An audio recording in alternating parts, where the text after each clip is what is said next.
Right when, Lindsay, right when I was in the middle of reading that, I wanted to be like, "Hail Satan." Just see how that goes over. It's a little bit against God, that story. Okay. So this one's called On the Moment of Conception. It went over great. We wanted a child, but no child came. When Joan suggested the procedure, I wasn't so sure. It didn't seem natural. She said, "What's not natural is that we haven't made a child when we both want it so badly that we dream about it every night."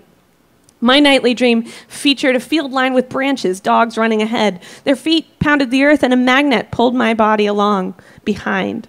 To anyone watching, I would look like the last dog in a line of dogs disappearing from sight. Meanwhile, Joan dreamed that she walked through a hallway of carriages, each carriage filled with sand. When she opened a carriage door, the sand poured around her feet. She had this dream every night, perhaps, and would wake crying if she had a chance to touch the sand, which she described as being very cold. She did not cry from sadness, she claimed. We sat up in bed sharing a bowl of chocolate pudding in the nude. We stayed up late in those warm early summer days. We had made a life, but not a child. In the center of our home was our bedroom, and in the center of our bedroom was a wide, extravagant bed, which we had commissioned from a local craft person. A stepladder was mounted to each side. Since the bed had been installed, neither of us wanted to climb down, and we would take our meals there. Joan dipped her spoon into the pudding. She said, "I've been thinking about this." "It would be nice if you would alert me when you are thinking of things like this," I said.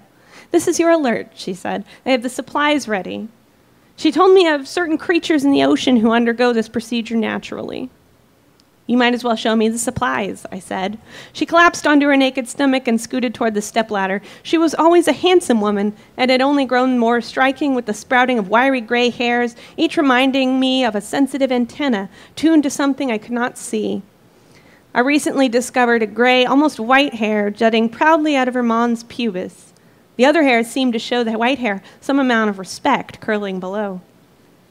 Joan padded to her closet and returned with a shoebox.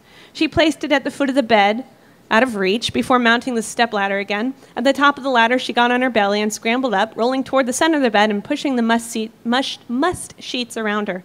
She collected the box, flicked open the lid, and pushed it toward me. Inside the box were half-moon-shaped sewing needles, thick coiled thread, a hunting knife, and a vial of white powder atop a folded plastic sheet. "You found my father's hunting knife," I said. "It wasn't lost," she said, picking it up. "It was encased in a leather sheath which bore stamped scenes of my family's shepherding history in Wales." "This would mean something to me," she said. "And what's more," she said, "I think this might really work." She was coaxing me into tumescence through the sheet. I held her hand with both my own. "It involves some sacrifice for the both of us," she said. She withdrew her hand and took the plastic sheet from the box, spreading it over the comforter. She lay down on the plastic and beckoned to me.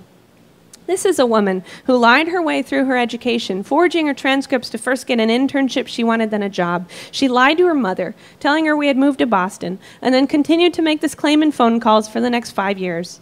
She lied at parties while we were still invited to parties. She would open her mouth to tell a story about a hiking trip through the Andes, and even old friends would turn and walk away. I have never heard her tell one true fact in her life, and in that moment, I didn't believe her. I did not believe her. But marriage is built on trust, not belief. I didn't believe that her plan would work, but I trusted her fully. I entered her with some difficulty, and we held there, looking into each other's eyes while she readied her hand. She touched my hip, kissed my shoulder. When I was positioned properly inside her, she grasped my member with a firm hand and removed it at the base. The knife's clean cut, blinding me as if it had severed my optical nerve. I collapsed and felt pressure from her hands, holding something to my body, a cloth, and upon regaining my vision, saw her injecting herself with a compound, and upon waking some time later, saw her sewing her bloody sex closed, my own still inside, with a hooked suture needle, a look on her face of pure concentration. My body was already closed and cleaned, healing under a fresh bandage. We woke, pale and thirsty, the plastic sheet sticking to our bodies. Joan's breathing stuttered as she moved her head in the crook of my shoulder, and then she was quiet. There were things that we would do for one another, sacrifices we would make, and the proof was now before us, as plain as an hour in the day. It was a beautiful morning or afternoon. Thank you.